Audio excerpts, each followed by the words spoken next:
নাফি ইবনে আব্দুর রহমান, মনোযোগ সহকারে শুনবেন। কোরআনকে ভালোবাসলে, কোরআন পড়লে কি লাভ? হ্যাঁ, কোরআন উনি প্রতিদিন পড়তে পড়তে ঘুমাইতেন। একদিনের ঘটনা, নাফি ইবনে আব্দুর রহমান ঘুম থেকে উঠছে। ঘুম থেকে উঠার পরে বিবি বলে যে, স্বামী আমার, তোমার জবান দিয়া ঘ্রাণ আসতেছে কেন? কি আতর লাগাইছো? বলতেছে, না না না, আমি কোনো আতর লাগাই নাই। দরজগায় যায়, দরজ দেওয়ার জন্য জিজ্ঞেস করা হয়েছে, হুজুর আপনি কোনো আতর লাগাইছেন নাকি? না না না, আমি কোনো আতর লাগাই নাই। তাহলে এমনটা হলো কেন? নাফি ইবনে আব্দুর রহমান চিন্তা করলেন, গোপন রহস্য, এটা আর গোপন রাখা যাবে না, এটা প্রকাশ করে দিতে হবে। নাফি ইবনে আব্দুর রহমান বলে, আমি প্রতিদিন, আমার আদত হলো কোরআন তেলাওয়াত না করে ঘুমাই না। কোরআন তেলাওয়াত না করলে আমার ভালো লাগে না। একদিনের ঘটনা, কোরআন তেলাওয়াত করতেছি, কোরআন তেলাওয়াত করতে করতে আমার হঠাৎ করে ঘুম চলে আসছে। ঘুমের ঘরে দেখি রাহমাতুল লিল আলামিন আমার পাশে আইসা কোরআন তেলাওয়াত করতেছি।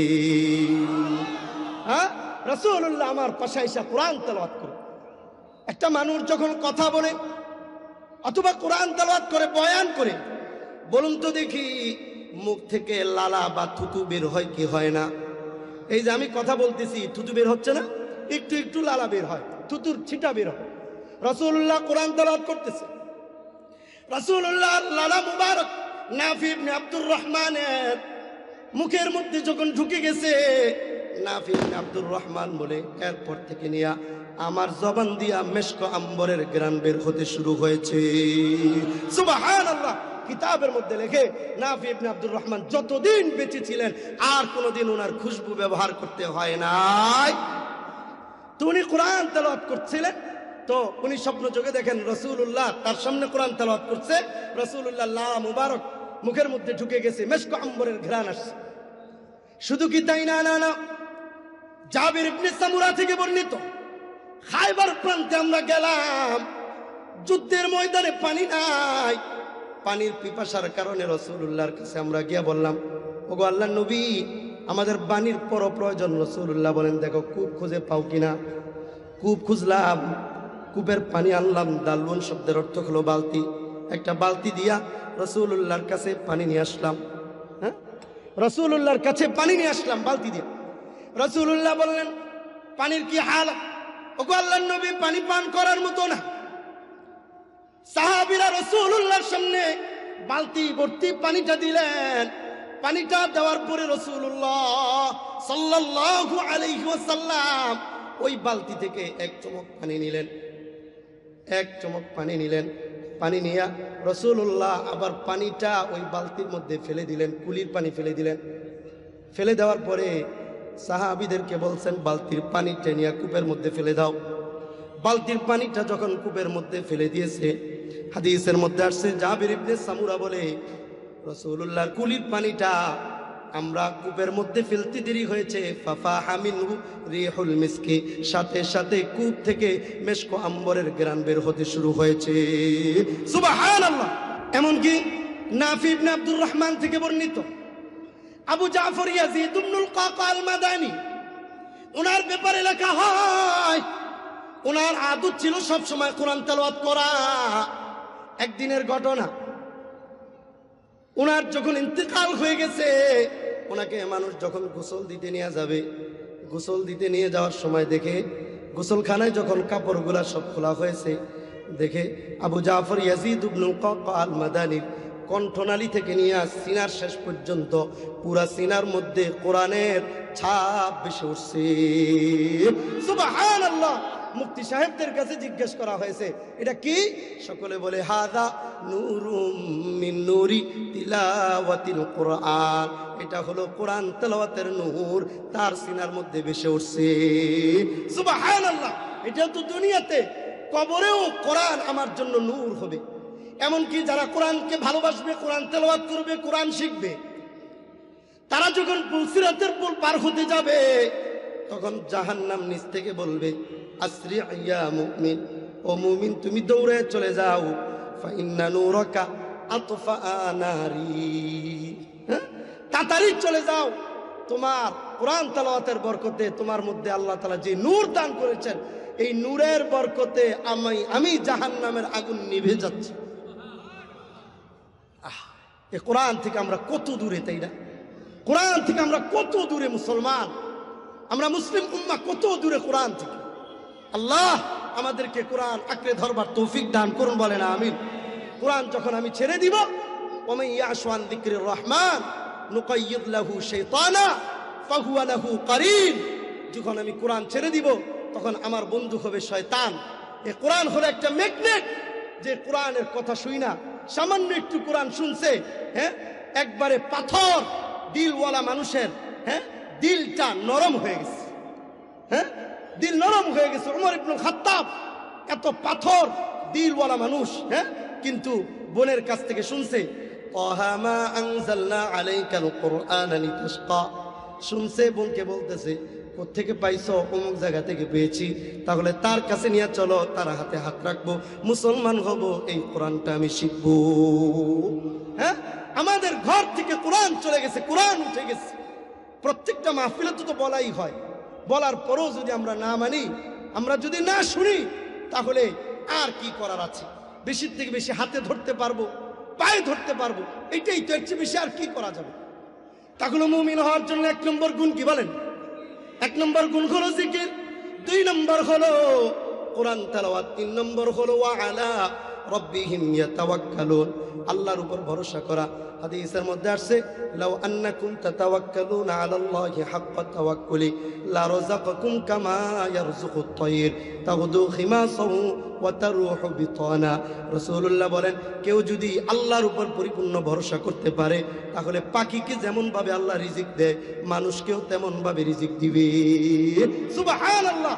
একটা পাখি সকালবেলা খালি পেটে বের হয়, রাসূলুল্লাহর হাদিস, তাগদু খিমাসা ওয়া তারুহু বিতানা, হ্যাঁ, সকালবেলা খালি পেটে বের হয়, সন্ধ্যাবেলা ভরা পেটে আসে। এখন আপনাদের কাছে প্রশ্ন, পাখি দামি না মানুষ দামি? জোরে বলেন, মানুষ দামি না পাখি দামি? আরেকটা প্রশ্ন হলো, পাখি তো সকালবেলা খালি পেটে বের হয়, সন্ধ্যাবেলা ভরা পেটে আসে, বলুন তো দেখি মানুষের মধ্যে এমন মানুষ আসেনি সকালবেলা রিজিকের সন্ধানে বের হয়, সন্ধ্যাবেলা রিজিক না পায় আসে, এমন নজির আসেনি? নাই। সবাই বুঝি রিজিক পাই আসে। চাকরির সন্ধানে গেছে, চাকরি পায় না, বেতন পাইবো আশায় গেছে, বেতন পায় না, গাড়ি নিয়ে বাড়াইছে, হ্যাঁ, টিপ মারতে পারে নাই, দোকান খুলেছে, বন্যি হয় নাই, হয় না? তো একটা পাখি কোনো সরকারি ইউনিভার্সিটিতে, কোনো অফিসে চাকরি করে না, দোকানে চাকরি করে না, ব্যবসা বাণিজ্য করে না, কিন্তু সে রিজিক না নিয়ে আসে না, নিজেও খাইয়ে আসে, পরিবারের জন্য নিয়ে আসে। আর আমরা আনতে পারি না, কারণ হলো আমরা ভরসা করি দোকানের উপর। বন্যি হলে রিজিক চলবে, না হলে চলবে না। রিক্সার উপর কাস্টমার পাইলে এরপরে রিজিক আসবে, না হয় আসবে না। হ্যাঁ, বেতন পাইলে রিজিক হবে, না হয় হবে না। না, এমনটা নয়। রব আমাকে আপনাকে কি খাওয়াবে, আমার জন্মের আগে আল্লাহ লিখে রাখছে, সব লিখে রাখছে। আমি যেমন হামতাম করি, আমরা, আমার আপনার বাড়ির পাশের কুকুরও খানার জন্য তো হামতাম করে না। কুকুর না খায় মরে না, কুকুর খায় কোত্থেকে? আপনার বাড়িতে চাকুরি দিচ্ছেন তাকে। বিড়াল না খায় মরে না, আপনার বাড়িতে চাকুরি দিচ্ছেন, কোত্থেকে খানা পায়? হ্যাঁ, সে পরিপূর্ণ তাওয়াক্কুল করে আল্লাহর উপর। ওয়া আলা রাব্বিহিম ইয়াতাওয়াক্কালুন। ব্যাখ্যায় গেলাম না, সময় তো নাই। মুমিন হওয়ার জন্য 5টা গুণ। 1 নম্বর বলেন, 1 নম্বর, 2 নম্বর কোরআন তেলাওয়াত, সার্টিফিকেট আল্লাহ দিবেন, আমি দিব না। 3 নম্বর তাওয়াক্কুল, তাওয়াক্কুল। 4 নম্বর হলো আল্লাযীনা ইউকিমুনাস সালাহ, নামাজ যারা কায়েম করবে তাদেরকে মুমিন দাবি করা হবে। হাদিসের মধ্যে আসছে, রাসূলুল্লাহ বলেন, যে ব্যক্তিকে তোমরা মসজিদে যাইতে দেখবা, ফাশহাদু লাহু বিল ঈমান, তাকে মুমিন বলে সাক্ষী দাও। জোরে বলেন। মসজিদে যাইতে দেখলে মুমিন বলে সাক্ষী দিতে বলছে। আর আমগো তো দেখা যায় মাছ বাজারে থাকলেও মুমিন, নামাজ না পড়লেও মুমিন, চুরি করলেও মুমিন, ডাকাতি করলেও মুমিন।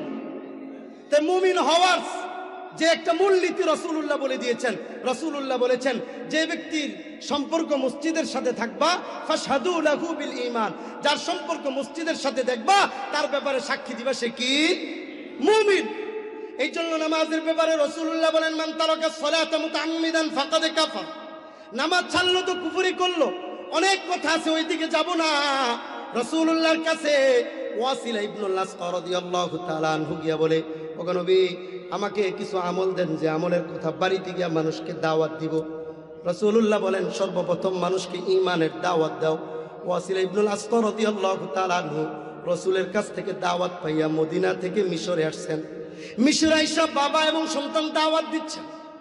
দাওয়াত দেওয়ার এক পর্যায়ে খ্রিস্টান মিশনারি, এখন না আগেও ছিল, এখন যেমন খ্রিস্টান মিশনারি আছে না, আপনি অমুসলিমদেরকে মুসলমান বানানোর চেষ্টা করেন, আপনাকে ধরে নিয়ে যাবে, তখনও এই অভ্যাস ছিল।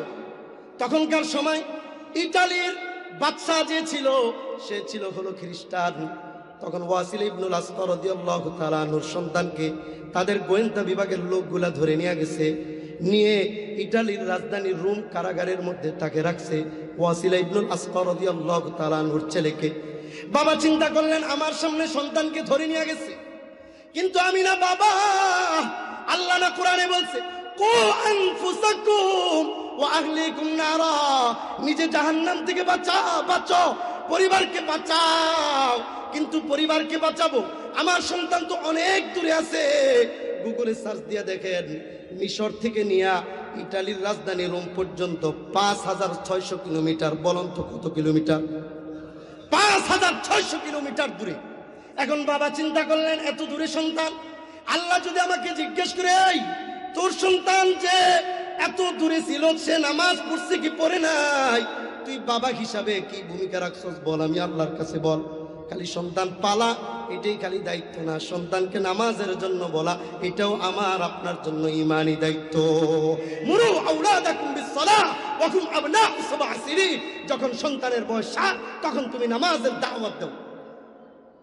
ওয়াসিলা ইবনুল আসকা রাদিয়াল্লাহু তাআলা আনহু চিন্তা করলেন, কেমনে নামাজের দাওয়াত দিব। মিশরের মরুভূমি, আরব দেশের মধ্যে মরুভূমি, মরুভূমির মধ্যে গিয়া ওয়াসিলা ইবনুল আসকা একটা ছোট পাহাড়ের মধ্যে উঠতেন। পাহাড়ের উপরে উঠা নামাজের সময় যখন হতো, উনি বলতেন, কদ হানা ওয়াক্তু সালাতিল ফাজরি, ফজরের ওয়াক্ত হয়ে গেছে। জোহরের সময় হলে আবার বলতেন, কদ হানা ওয়াক্তু সালাতিজ যুহরি। আসরের সময় এমন বলতেন, মাগরিবের সময়ও বলতেন, এশারের সময়ও বলতেন। বলে আল্লাহর কাছে হাত তুলে বলতেন, আল্লাহ, আমি বাবা সন্তানকে নামাজের ওয়াক্ত হয়েছে এটা বলে দিয়েছি, আপনি আমার কথাটা সন্তানের কাছে পৌঁছায়া দেন। আল্লাহ পৌঁছাতে পারেন কি পারেন না? জোরে বলেন, পারেন কি পারেন না?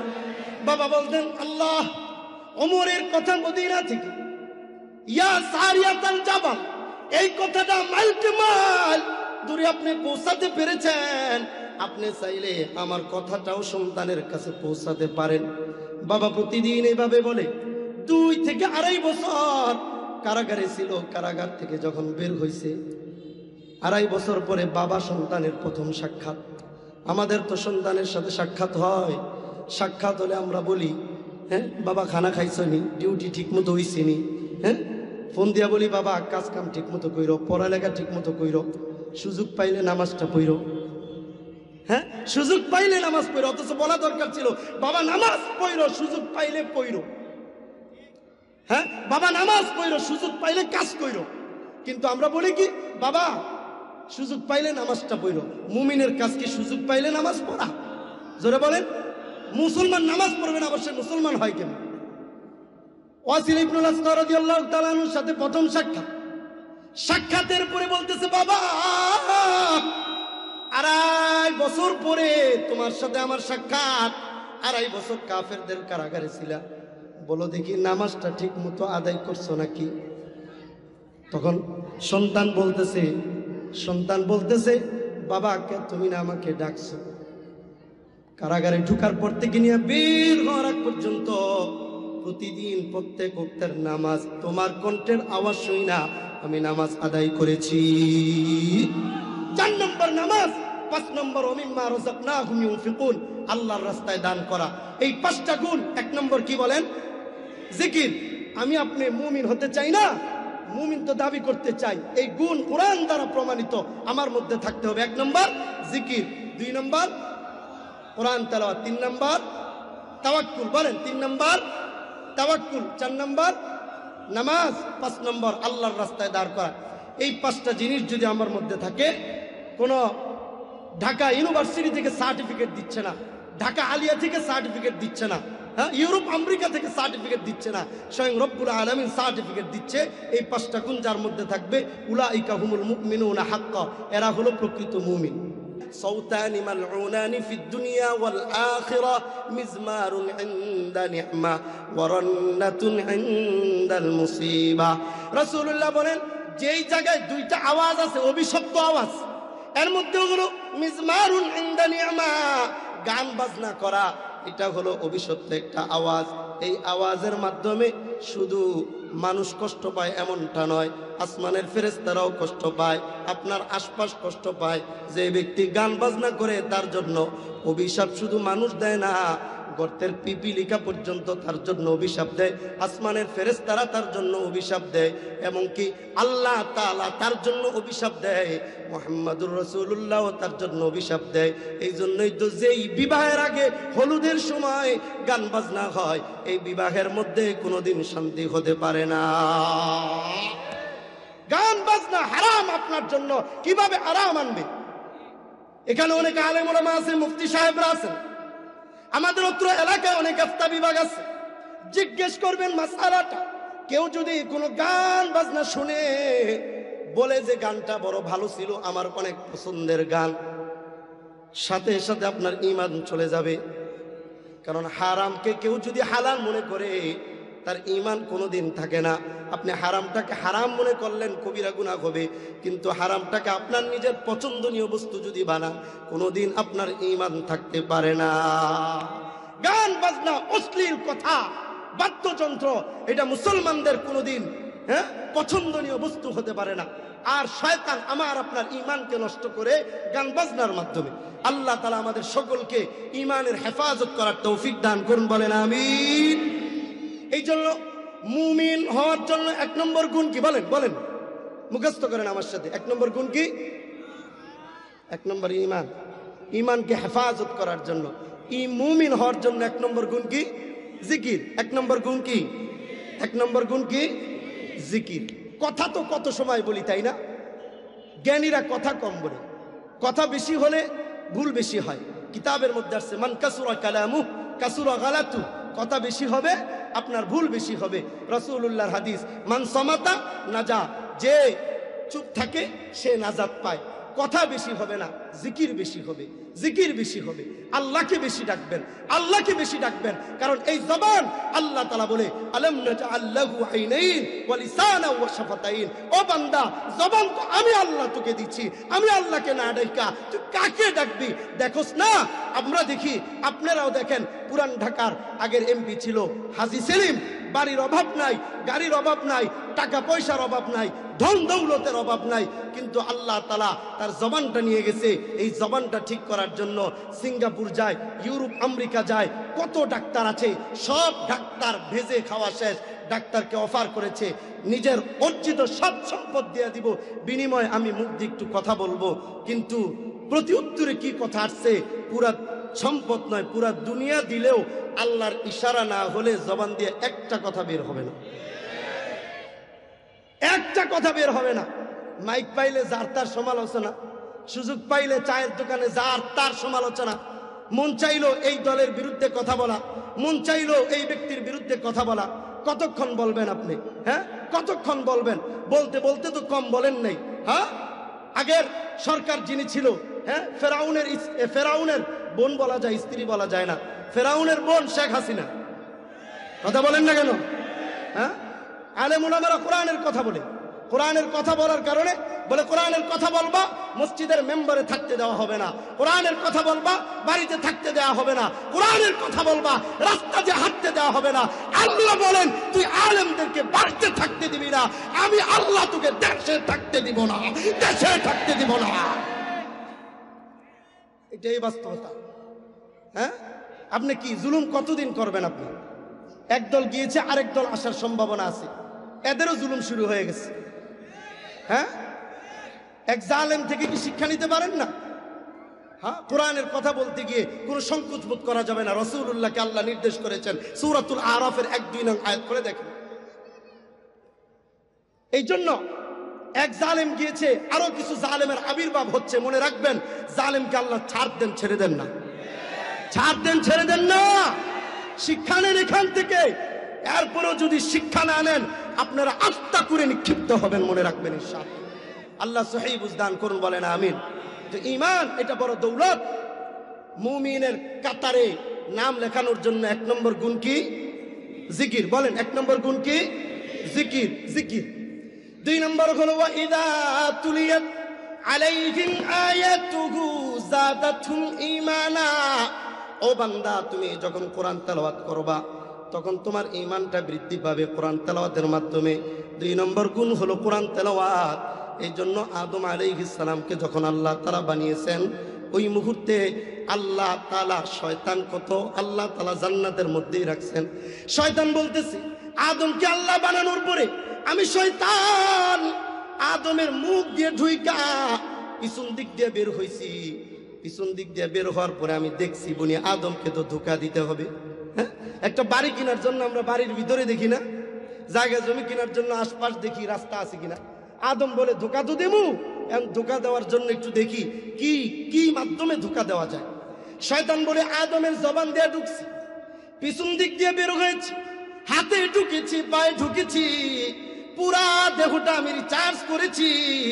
আদম সন্তান, আমার ধোঁকা থেকে বাঁচার জন্য কোনো মাধ্যম দেখি নাই।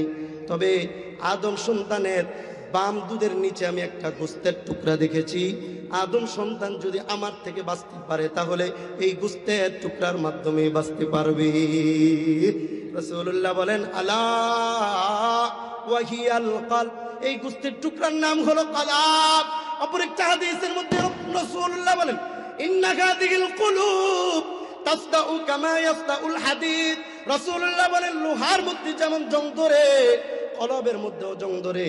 লোহার জং দূর করার মাধ্যম আছে, কলবের জং দূর করার মাধ্যম কি? রাসূলুল্লাহকে জিজ্ঞেস করা হয়েছে, ফামা জিলাউহা, কলবের জং কেমনে দূর করব? রাসূলুল্লাহ বলেন, কলবের জং যদি দূর করতে চাও, তাহলে তুমি কোরআন তেলাওয়াত বাড়ায়া দাও। কোরআন তেলাওয়াত বাড়ায়া দাও।